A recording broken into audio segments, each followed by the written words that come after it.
Good evening and welcome, Joseph. Thanks for being with us. Hey, how's it going? Thanks for having me. Hey, yeah, it's good, man. Hey, I was actually looking at your website.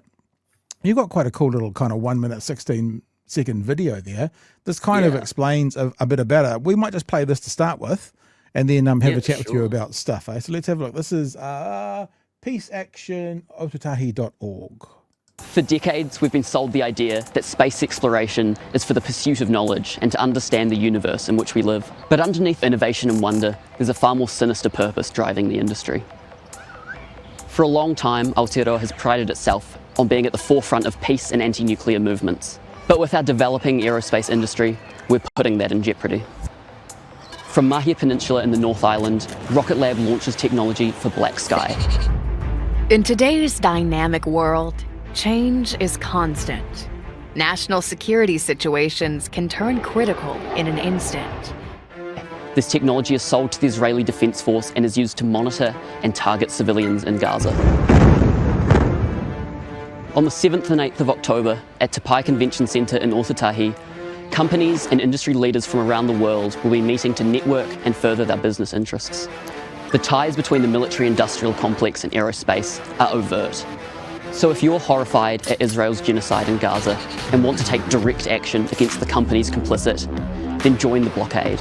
Come along to a non-violent direct action training on October the 4th and get yourself skilled up to shut down this convention of war profiteers.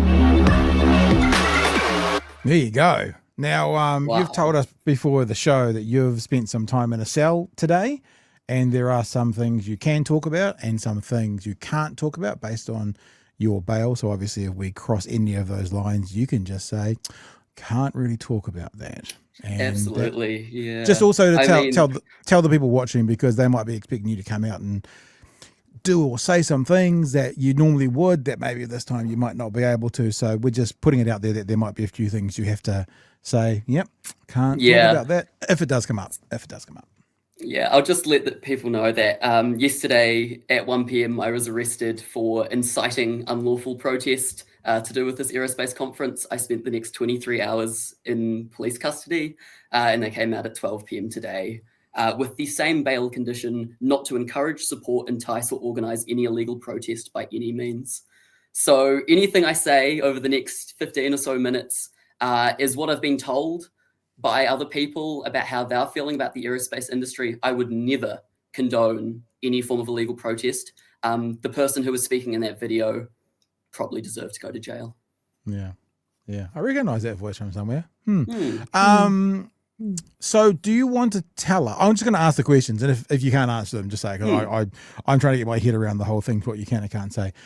First of all, the protest yesterday, was it a successful protest as you saw it? I mean, the promo that we just played said you wanted to stop this event from happening, which obviously didn't happen. So how do you feel like the protest went? I think, Peace Action Otautahi thinks it went amazingly. What was the real main thing that they wanted to get done with this was to sort of open the eyes and remove this public consent that we have for the aerospace industry. As I said in that video, we sort of think it's all this reaching for the stars and, moon bases and going to Mars. But in reality, it's almost all entirely defense technology that they parade as some civilian applications. So getting that message out was really those guys' main task there. And the fact that it didn't get entirely blockaded doesn't matter in the slightest, because that news and getting out that, that perspective on the aerospace industry was really, really critical for them. Can I ask you the really obvious question, which is how do you know what payload these rockets are carrying? I mean, I don't believe his name really is this, but apparently Mark Rocket is someone. He changed uncanny. it from Mark Stevens in the Did he? 2000s. There you go. That makes much more sense. I haven't got the quote in front of it on the news last night. He basically said, well, not to my knowledge. Like, how do you guys know 100% with assurance that these payloads are doing this? Or are you taking the position that we want to make this stance in case they are? No, we know. So the interesting thing about New Zealand's aerospace sector is that every single one of our launches has to be approved by the government, and that's approved by our Space Minister, Judith Collins. And so those payloads Space Minister. And those payloads get put up online, and we can see who they're launching for most of the time. Some are confidential, which is very, very interesting. But of those payloads, we can see that Rocket Lab has launched 2 satellites for Black Sky this year, with another 2 planned before 2026. So this isn't a case of, he said, she said about we're launching maybe equipment for the Israeli Defense Force. No, this is happening, and this is with the express consent of Judith Collins. No. Emily, want to jump in, my friend? Well, we on Friday we actually covered this when it was announced, the extra funding for the industry, and my unnamed sources can also confirm what Joseph is saying. I didn't realize it was public knowledge as well, but yes, I have spoken to people who cannot confirm or deny what they work on in the aerospace industry. So, yeah. And it's such a... There's a mole. We have a mole in the system, it sounds like, for Emily. Yep. Sorry, Joseph. Maybe. No, they've got such a great fallback with all this technology that if you launch a satellite up that you're using to spy on your enemies, or that, for instance, Israel's using to target populations in Gaza, that same satellite can be used to look at, erosion on coastlines or wildfires. And so when we come out and say, we don't want to launch military technology from New Zealand, people like Mark Rocket come back with it's got its civilian applications too. But the question is, what is the level of genocide enabling and destruction that we allow for these slight improvements in our lives? Have you ever spoken to Mark Rocket? I met with him before this aerospace summit, and I like to stick to the facts and things I know, but this might be a bit more personal in the fact that I have never seen somebody with less empathy in his eyes as we talked to him for almost an hour about genocide and Rocket Lab's complicity, because he left Rocket Lab because they were getting too military in about 2008. And now he's come and invited Peter Beck to his conference. He's okay with all this technology being launched. But it just seems like the soul has been drained from him. Like that person he once was, if he was ever a good person, has gone. So sorry, Mark, but yeah.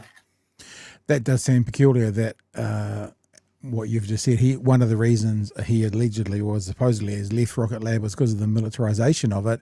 Yet yesterday he said on television, and it's a paraphrase, not a quote, this whole kind of militarization, not that I know of. So what doesn't seem like those things can both live, pardon the pun, but in this universe. Yeah, and he's talking out his ass there, so to speak, because this conference is underlined by the fact that Judith Collins has just set aside billions and billions for the defense industry. She's set aside up to $450 million for lethal drones over the next 4 years. And then when you announce that, and then you invite AI drone companies that make warfare drones to this conference, it sends a really interesting message about the priorities of the sector. Crazy. It does feel a little bit like, in the 80s, people were worried about the Pacific Ocean and Mururoa Atoll and things like that. And that was sort of for want of a less spacey type word, our frontier. And now it feels like that you guys are actually trying to turn space into sort of the next place to fight for when it comes to human rights, but it's via what's happening up above us so high, something that no one would have considered of 50 years ago because it wasn't existing. Although we did have A.D. Leeson on this week, who of course took down the Waihopai spy base, and that's sort of a similar sort of thing. Is this all, are you guys kind of at the pointy end of this? Is there not many who are fighting for the what's happening in space, as opposed to people who are still fighting for the rainforest and fighting for, directly for Gaza and that sort of thing? I mean, all the struggles are interconnected, obviously, but the issue when you do talk about aerospace is there is so much public consent and support for it. So really the main thing has been getting people to understand that, this is what the industry is. It's not just going to space. And so sometimes I feel like I sit here with my tinfoil hat on and rattle off about all these military launches and stuff. But yeah, we're absolutely at the point end of trying to let people understand that this industry, despite the billions of dollars Judith Collins alleges it brings in, is absolutely the exact same as our nuclear-free movement, in that this is a public conscience issue that we are just not doing enough to curb because there is this consent for it.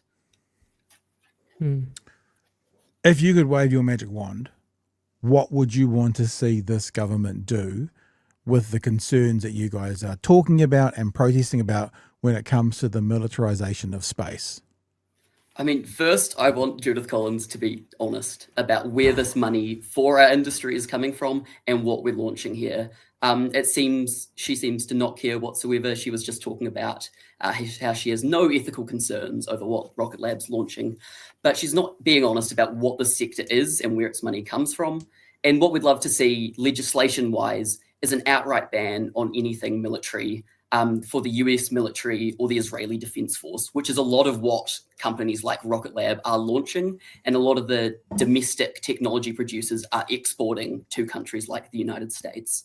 So first and foremost, be honest, tell the public actually what this technology is and where it's going, and then, have the balls to stand up and, follow your obligations under international law to prevent genocide. And stop launching black sky satellites for Rocket Lab. It seems very, very simple, but it's such an uphill battle to convince people that, this industry isn't just, as I say, space. You say specifically Israel and the US. Are you implying, or does that imply that the rocket companies in New Zealand have a political bias, or is that just where the money's at? That is where the money's at. It is absolutely where the money's at. I'm really concerned at the moment that we're going to be joining AUKUS Pillar 2 anytime soon. Judith Collins is allotting all this money for military development so that we can export our technologies, and we are just getting closer and closer to the United States. We are an imperial nation, but we are being tied into this imperial core in a way that we will be complicit in some of the worst atrocities around the globe. Despite we already are. But, these companies, the money comes from the United States. And just on that as well, one of the attendees to this conference that was leaked to Peace Action Otautahi was a guy called Steve Butow, and he's an officer with the US Department of War, specifically in the Defense Innovation Unit. And this unit, its sole purpose within the Department of War is to find and identify commercial technology and streamline that into the US military. And he's been invited as a secret featured speaker to this conference. And I think that tells everybody exactly what they need to know about where the money is in this industry and what these people are making this technology for. Could this industry exist in New Zealand if it wasn't carrying militarized product? Like if they were just setting up satellites for Vodafone and, I don't know, Amazon because they want to track drones or something. Like if it came away from that, is there the money in this industry to survive? Or does it need the money to actually be able to function? It absolutely needs the money to survive. The benefits we talk about with these satellites only come because some defense force or some weapons company has given the money to develop something for another reason. GPS wasn't developed so that we could all have it on our phones. It was developed for the US military. The entire industry here is being propped up by imperial US interests. And if we really sat down and said, hey, we want to launch these satellites for humanitarian reasons, or we want to understand, the impacts of climate change, then we would put in government money to do that ourselves so that we can, improve crop yields as they claim it can do, and improve people's lives. But we're not doing that because that's not where the money's coming from at this stage. Emily, more. I have so many thoughts on this. Go. I'll sit back for a while. My brain was like, oh, and what about this? What about this? The thing we were talking about on Friday, and I think you challenged me on this, Joseph, but we were talking about this funding going through.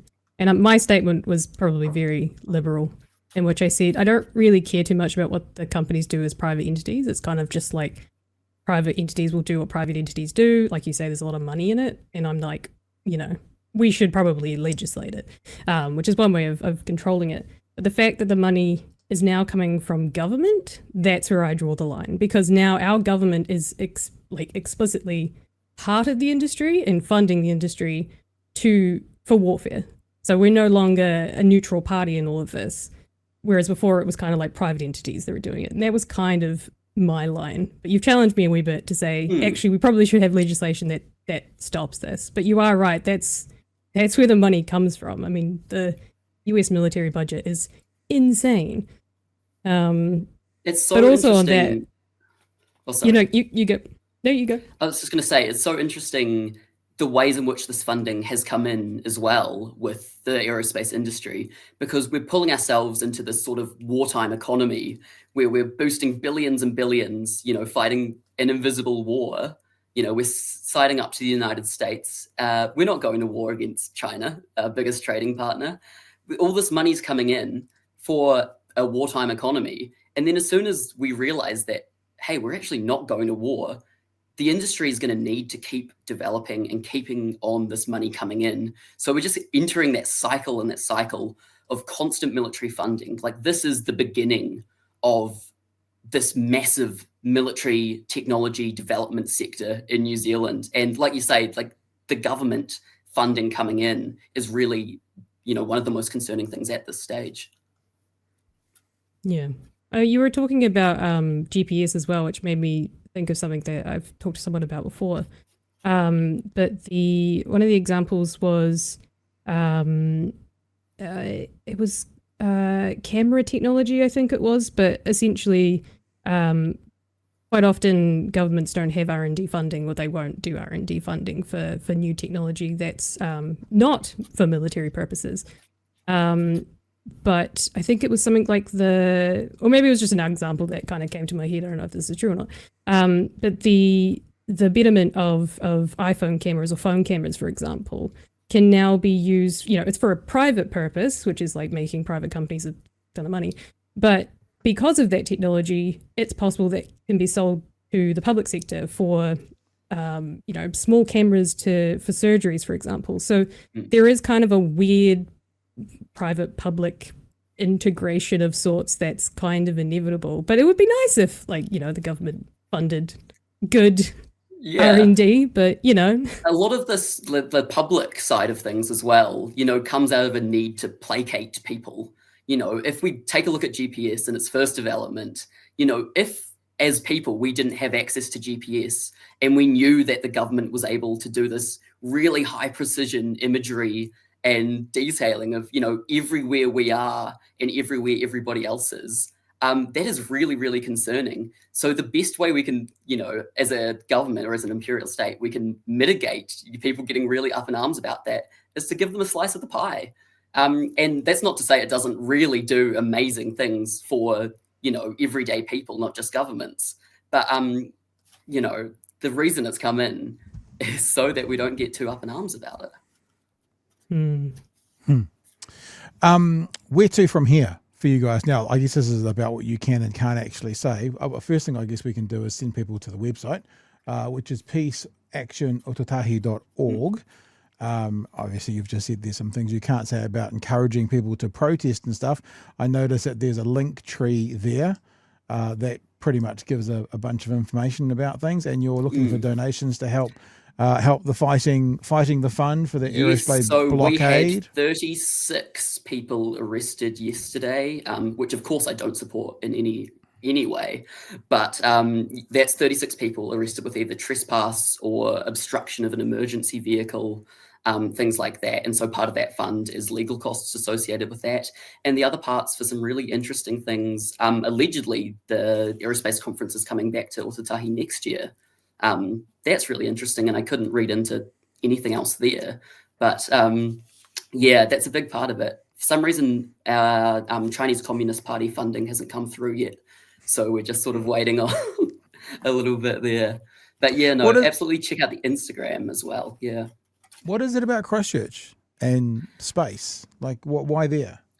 The government did a report back in the mid-2010s, I want to say, about where the best place in New Zealand to launch rockets is from. And it was on Kaitariti Spit, half an hour outside of Christchurch. Okay. This is the primo spot for aerospace.